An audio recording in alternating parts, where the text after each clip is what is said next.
This man decided to leave everything behind and start a new life off-grid, but you won't believe how it went. Watch what happens.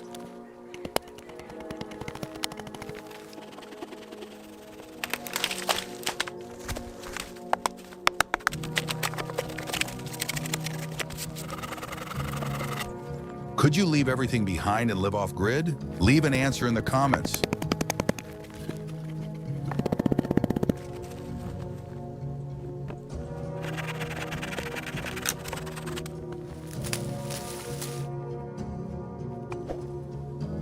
Subscribe if you think you could do this.